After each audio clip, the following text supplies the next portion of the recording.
अक्षय तृतीया के मौके पर सर्राफा बाजार में कुछ रौनक लौटती दिखी।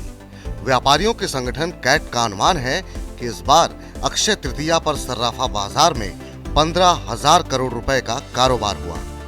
ये कोविड के पहले की तुलना में 50% ज्यादा है। 2019 के दौरान कुल 10,000 करोड़ रुपए के कारोबार का अनुमान है। हालांकि इस रिकॉर्ड टर्नओवर में महंगाई का एक पेंच है। 2019 की अक्षय तृतीया पर सोने का भाव 31,700 रुपए प्रति 10 ग्राम के करीब था और इस बार भाव 50,700 रुपए के ऊपर है, यानी भाव 60% तक बढ़ चुका है। यानी 2 साल में मूल्य के आधार पर कारोबार अगर 50% भी बढ़ा है तो भी इस बार की अक्षय तृतीया पर उतना सोना नहीं बिका है जितना 2019 में बिका था। कारोबार में बढ़ोतरी तो सिर्फ भाव बढ़ने की वजह से हुई है।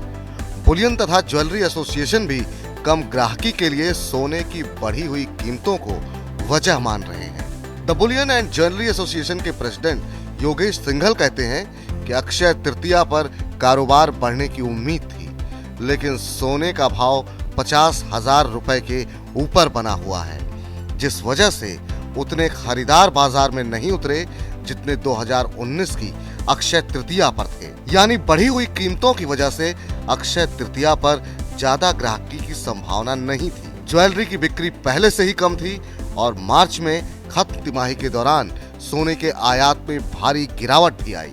वर्ल्ड गोल्ड काउंसिल के अनुसार मार्च में खत्म तिमाही के दौरान देश में ज्वेलरी की मांग 26% घटकर 94.2 टन रही है, जबकि सोने का आयात 55% घटकर 147.2 टन दर्ज किया गया है।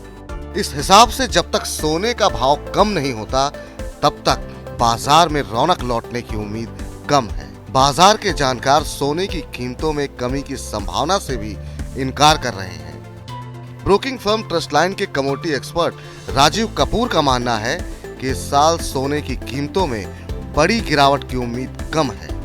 उनका कहना है कि भाव 49,000 से 53,000 रुपए के बीच रह सकता है। ज्वेलरी मार्केट की उम्मीदें अब रबी की फसल पर टिकी हैं। एमएसपी के ऊपर अपनी पैदावार बेचने के बाद किसानों के हाथ पैसा आएगा तो वे शादी सीजन में अच्छी खरीदारी कर सकते हैं। देश में ज्वेलरी की 60% मांग गांव से ही निकलती है। ऐसे में कोविड की मार से परेशान सर्राफा बाजार गांव वालों के सहारे ही उभरने का रास्ता ढूंढ रहे हैं। मनी 9 के लिए मनोज कुमार।